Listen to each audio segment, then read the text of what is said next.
This video is part 2 of our 3-video series entitled Risk Factors and Protective Factors.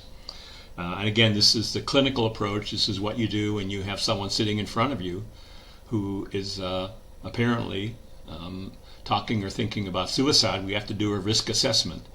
And the risk assessment is like a balance scale where we're weighing out risk factors on the one hand and protective factors on the other hand in the context of that person. So we've already talked about 18 of these risk factors in my previous video. So we're starting out with number 19, which is mental health issues, and specifically whether the individual has one of the following mental illnesses or mental disorders. Major depression is probably the most common finding that we find in psychological autopsy studies of people who have died of suicide.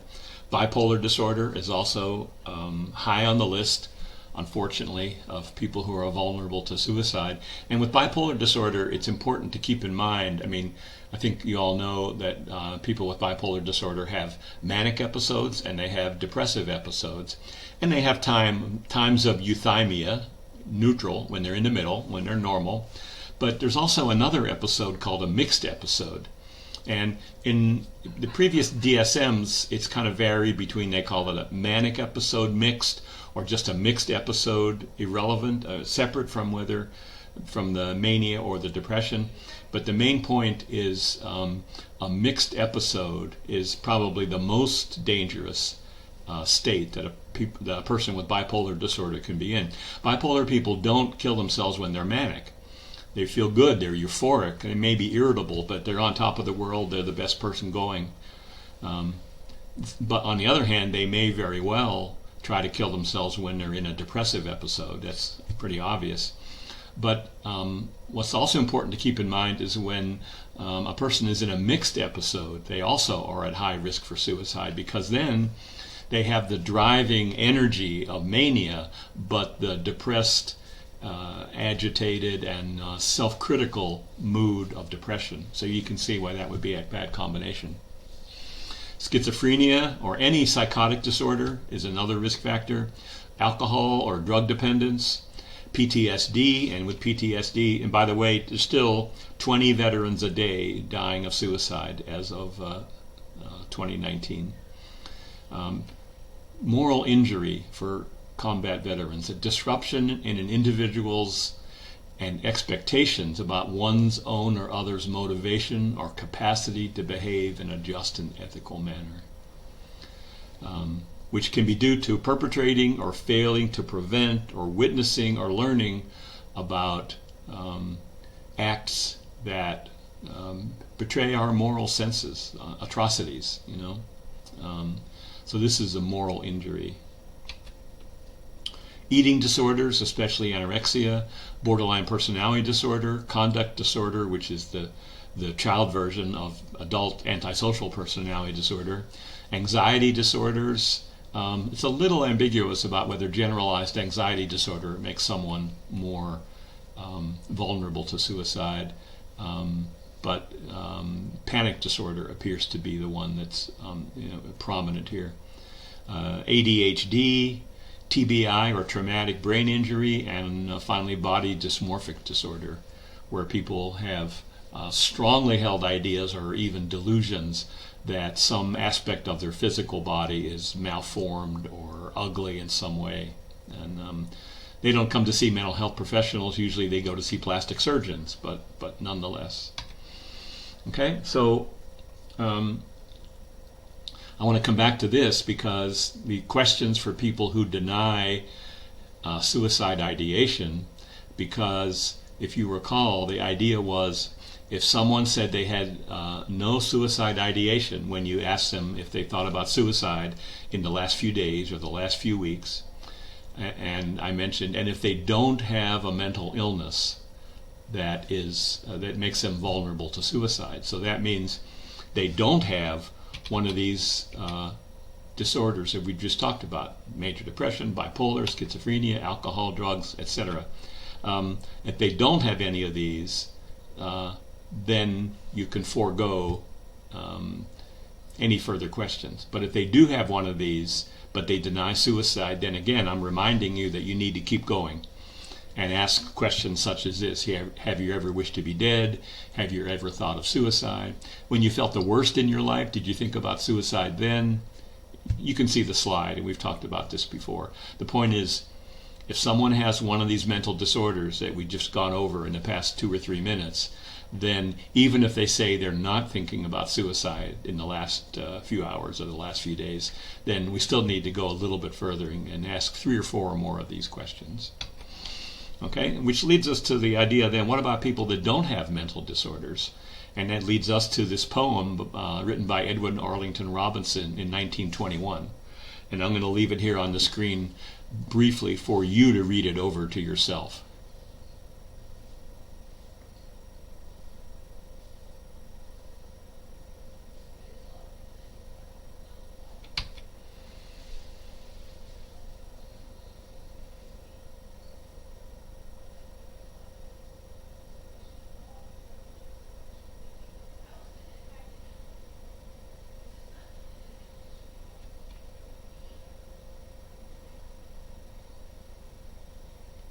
And Richard Cory, one calm summer night, went home and put a bullet through his head. So the idea being, obviously, this is a guy who had everything. Why would he be the one to put a bullet through his head? Which has given rise to what are now called Richard Cory suicides. A fairly recent example of a Richard Cory suicide is Vincent Foster, who was President Bill Clinton's lawyer in the White House. And as you can see, he killed himself in 1993. Or you could buy into a conspiracy theory that the Clintons had him killed. I'm sure you can find that on the internet right now. But in any case, Vince Foster was a star attorney in Arkansas. Hillary Clinton worked with him in the Rose law firm. And when Bill Clinton got elected president, they hired him to be the president's lawyer. And he had an office in the White House. And started work. Clinton took office in January of 1993, and he hired Foster pretty much at the beginning, so it was only 6 months later that Vince Foster killed himself. The headlines on July 22nd, White House aide leaves no clue about suicide. A story, and what I'm about to show you is just what I get out of the regular newspapers. I didn't have any special inside information. But on the next day, one of the stories in the paper was Foster told a friend that he had lost 10 or 12 pounds. So we started out with no clue, like nobody had any idea that he was at risk for suicide, that he was depressed, that there was any problem. Then it comes out he told one friend that he had lost 10 or 12 pounds. Another friend noted that he did the commencement speech at the University of Arkansas Law School and talked about roads I wish I had traveled, which not the usual commencement speech when you tell the new graduates to get out there in the world and do good or succeed. His was more like kind of a reflection, and maybe what someone with depression would do for a commencement speech, maybe. A few days later, a story came out that Bill Clinton knew that Foster was down or whatever and called him up to cheer him up the night before he killed himself. Then the next day, another acquaintance was quoted in a different newspaper story saying before his death he spent several weekends at home working reclusively with the shades drawn, which reminded me of a story I saw one time about a psychiatrist who worked in a nursing home and said the best way to tell if a nursing home resident had depression was to look for those who were cocooning. Cocooning meaning closed the door, closed the windows, and stayed under the covers. So it appears that Vince Foster was cocooning. Also on the 29th, it was revealed that Vincent Foster had called his old family doctor back in Arkansas, in Little Rock, and the doctor sent him antidepressants over the mail. Did not send him a prescription or called in a prescription, but sent him antidepressants through the mail, which, as we know, it would have taken several weeks to begin working anyway, and got there too late. Another acquaintance or friend on the same date said that lately his smile was a forced, hollowed out kind of expression. And then about a month later, a writer put together all these different pieces, did a few more interviews, and wrote a story called Portrait of a White House Aide Ensnared by His Perfectionism. And the idea being that Vince Foster was a perfectionist, that in Little Rock he was able to do that. He was a star. But when he came to Washington, it was overwhelming. The amount of work was overwhelming. There was a quote that said that he came into work at 7 o'clock every morning and he was dog tired when he went home at 10 o'clock at night. So he was working really long hours. And the other thing that came out was they found sort of a suicide note torn up in his wastebasket, just like you see in a movie. Took it out, laid it out, and taped it together. And he said something like, I was not made for life here in Washington, where they ruin you for sport. And it turned out, it appeared what he was referring to was a few weeks before that, the Wall Street Journal had done a story about, who's the president's lawyer, who's this guy, Vincent Foster. And so Foster's staff at the White House sent a biography that they had already prepared off to the Wall Street Journal. But the Wall Street Journal also wanted a picture, and for some reason Foster told his staff, don't send a picture. So they didn't send a picture, and so the Wall Street Journal wrote this editorial or story about Vince Foster full of innuendo and suspicion. Why wouldn't he send us a picture? What is he hiding? Things like that. And so that it appears that he was a perfectionist. He was able to kind of implement his perfectionism when he was in Arkansas, but not when he was in Washington. And so then he became depressed due to being able to not fulfill his own expectations of himself.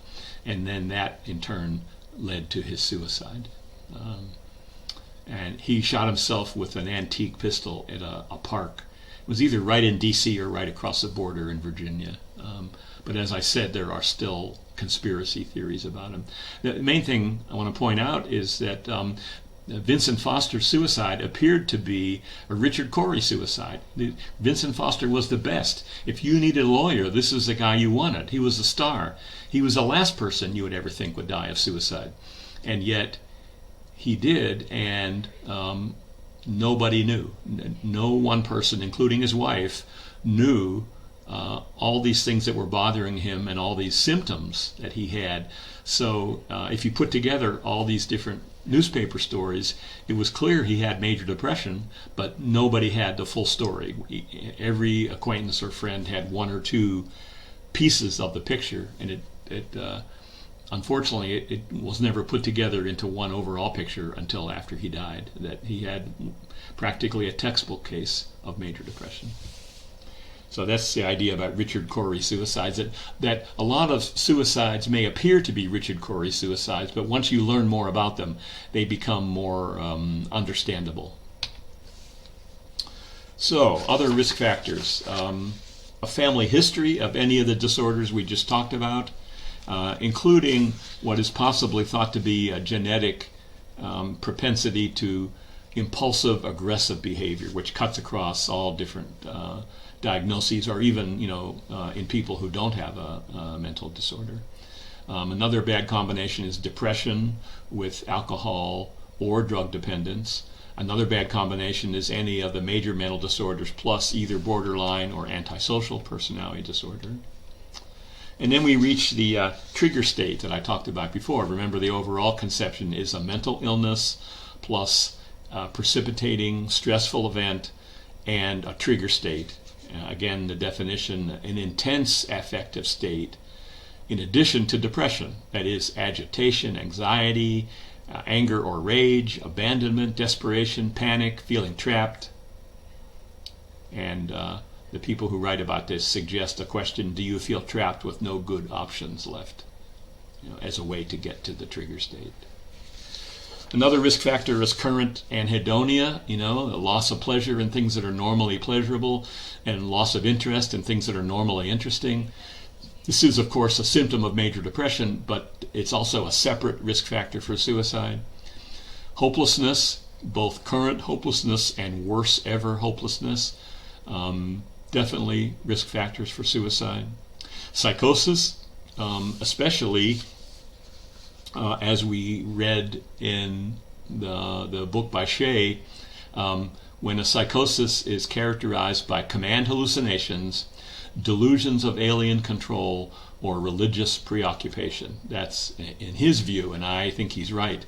These are three major danger signs when someone has psychotic thinking. So command hallucinations, obviously, you probably all know, is when the voices tell the person to do something, especially when the person says that they feel compelled to do whatever the voices tell them.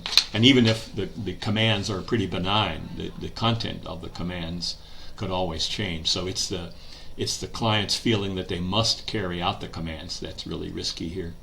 Secondly, delusions of alien control. I think Shea calls it beliefs in alien control or feelings of alien control, but really we're talking about delusions, fixed false beliefs in which people feel that their behavior is being controlled by some outside force.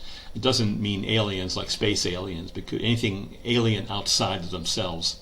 The police have a machine zapping out electrical signals that are controlling my behavior, things like that. And then finally, religious preoccupation, when a person's intense religious preoccupation is significantly beyond what other people who share the same belief system have. Okay, these are psychotic risk factors. Number 27, loss of self-esteem. I guess that's pretty straightforward. Number 28, current insomnia. Difficulty sleeping makes everybody feel worse, no matter what's going on, and that can really drive a person to the edge when they consistently can't get sleep. A sense of shame or public humiliation or failed perfectionism, these kind of all go together, and Vince Foster, I think, is an example of that. Another example of that is Bud Dwyer. And I want to warn you, he died on January 22nd, 1987, but I warn you because the next slide has a picture of Bud Dwyer 1 second before he killed himself. Bud Dwyer was a treasurer of the state of Pennsylvania, and he was arrested and convicted of bribery. So here's the picture. And after he was convicted of bribery, he was out on bond. He didn't have to go to jail yet, and he called a press conference. And at the press conference, everybody thought all the reporters were there, and there's actually video of this on YouTube. I do not recommend that you watch it. In front of all these reporters, they thought he was going to protest his innocence, but instead he opened his briefcase and took out this handgun and shot himself right in front of everybody, right there. Another example of public humiliation is Phil Pagano, who died about 10 years ago. He was the executive director of Metra, the commuter railroad, and he was in an audit that was conducted. It was found that he was embezzling money. He was paying himself and forging the board of directors president's signature on giving himself future unused vacation pay and things like that. And the rumors were basically that he had an expensive girlfriend, or perhaps he had a whole other family that he was supporting. Anyway, when it came out, then he killed himself. And believe it or not, yes, guess what? He killed himself by stepping in front of a train. And, I know a lot of the Metra employees, and they said that's just like, he knew as well as anybody, better than anybody, how devastating it can be to an engineer to hit a person on the tracks, and yet he went out and stood in the tracks and killed himself that way. Another fairly recent suicide in the Chicago area is Joe Glinowitz, who was a Crystal Lake police officer, and he had a local reputation as being a real hero, a good guy. He was in charge of the cadets, which is a group of teenagers who, were looking forward to careers in law enforcement. And it turned out he had been embezzling money from the cadets for a long time. And an audit that was held by the city was about to catch him. And in his case, he didn't just kill himself. He was out on patrol by himself in a police car, and he pretended that he was shot by, some some bad guys who were on the run from a crime. And so it took months before an investigation was able to finally clarify that there were no bad guys, there was no criminals on the loose who had killed him, but rather he had killed himself and made it look like another heroic act on his part trying to catch these criminals. You can also tell what a stellar guy he was by this selfie he took with this shirt that says, I jump out of planes and kill people. All right. Okay, other risk factors for suicide: chronic illness or chronic physical pain. We're talking mostly about the elderly here.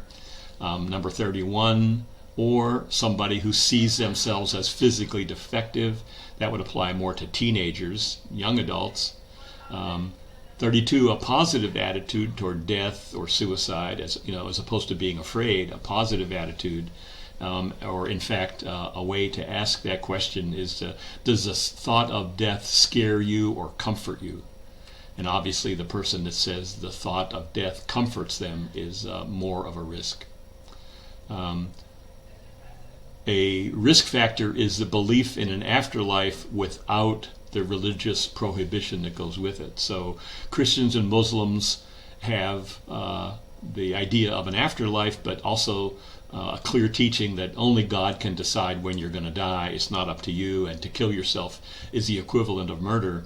But there are people who believe in an afterlife but don't subscribe to either traditional Christian or Muslim religious beliefs, and therefore they are more at risk. Other risk factors: conflict, confusion, or oppression over sexual orientation, sexual identity, which includes bullying. Tyler Clementi was 18 years old when he went to Rutgers in New Jersey. Tyler was gay. He had a boyfriend, and they were making out in his dorm room. And unbeknownst to him, his roommate, who he was assigned randomly, was at least somewhat homophobic. Left his laptop sitting open on his desk with the camera facing in, and was able to tap into his own computer from another dorm room. And Tyler and his boyfriend were making out, and the roommate was laughing and showing the other kids in the corridor the sight of them making out. Originally, the newspaper said that he was broadcasting it on the internet, and that was not true, but it was bullying and making fun of him.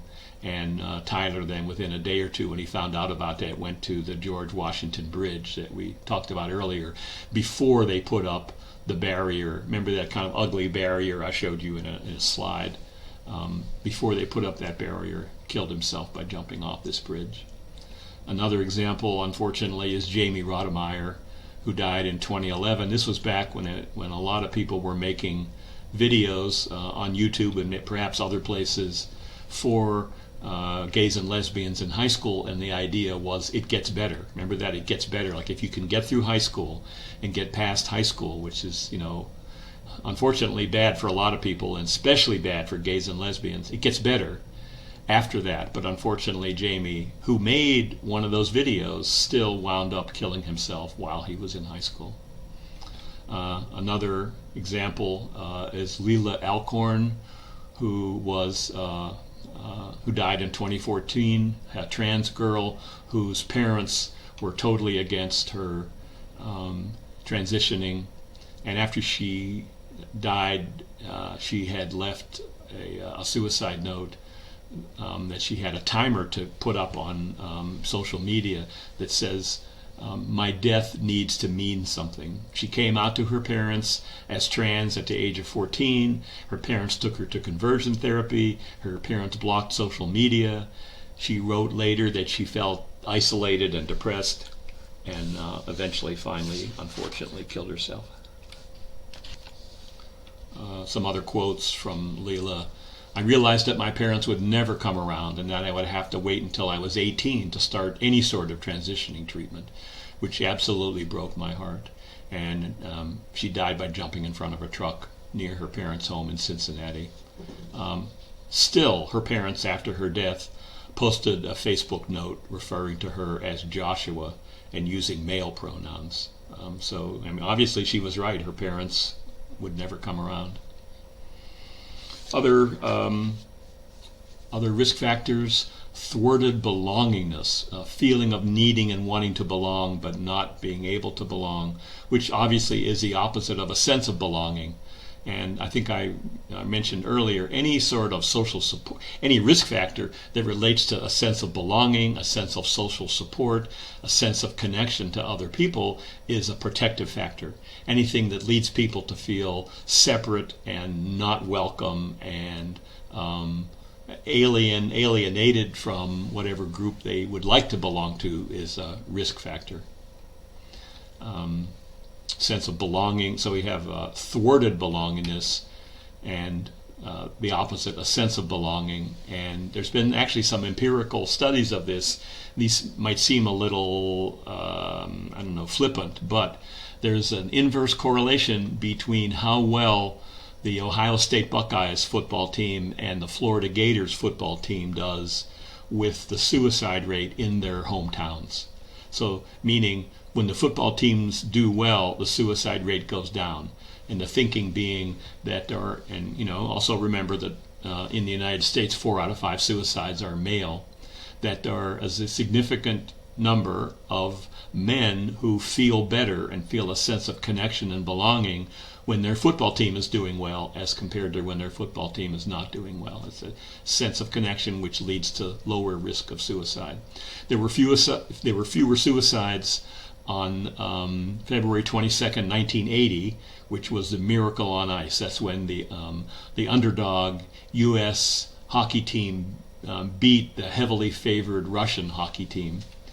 There were fewer suicides that day than any other February 22nd for 8 years before and 9 years afterward. There are fewer suicides typically on Super Bowl Sundays than on any other Sundays of the year. Some of you, well, probably most of you don't remember the Challenger disaster, but you know about it, I think, hopefully from history. Happened in January 1986. And there was a sense of national mourning. People pulled together after the tragedy of the Challenger, the space shuttle that exploded. And in the 2 weeks before, there were 1,212 suicides. In the 2 weeks afterwards, there was 1,099 suicides. So there was a 9% decrease of suicide due to the sense of connection and belonging that people felt. So related to that then is a sense of perceived burdensomeness, and then also the acquired ability to harm yourself. So let me jump ahead for a second. A psychologist named Tom Joyner published maybe 15 years ago what he calls the interpersonal psychological theory of suicidal behavior, which has received a lot of attention recently, and I think because, in my mind, it's oversimplified. It's only 3 factors, which makes it much more easy to understand and much more easy to do empirical research. But I've just referred to these 3 factors. First is thwarted belongingness. Second is perceived burdensomeness, that the person perceives, they may not be, according to whoever's supposedly taking care of them, but they perceive themselves to be a burden. And then the third factor is the acquired ability to harm themselves, those who are capable of suicide. And that includes people who have a low fear of death, people who have a high pain tolerance, and this tends to be people who are around situations when people get hurt or are in pain on a regular basis, such as medical people, doctors and nurses in hospitals, police, firefighters. It also includes people who cut themselves. Remember, I talked about how we have to be very careful to distinguish have you had thoughts of killing yourself versus have you had thoughts about hurting or harming yourself. The latter being something entirely different, but hurting oneself or harming oneself as an effort to feel better turns out to also be, though, a risk factor for suicide. So any way that a person could acquire the ability, be less afraid to make their body hurt, to harm themselves, is the third of Joyner's 3 factors. And while I don't think that's all there is to it, obviously I'm giving you 53 factors, I think these are 3 that are important. I just feel like they've been overrated recently. Okay, pressing on. Finally, number 38, difficulty controlling aggressive impulses is a risk factor. And number 39, a history of childhood physical or sexual abuse, neglect, family dysfunction, and this gets at ACEs. So many of you probably know about the ACEs study, adverse childhood events, which leads to all kinds of negative consequences later in life for these children that have had these kind of aversive childhood events. All right, so this brings us to the end of part 2 of risk factors and protective factors. I'll see you in class on Thursday, and I'll see you for the next video, which is the third part of risk and protective factors. See you then.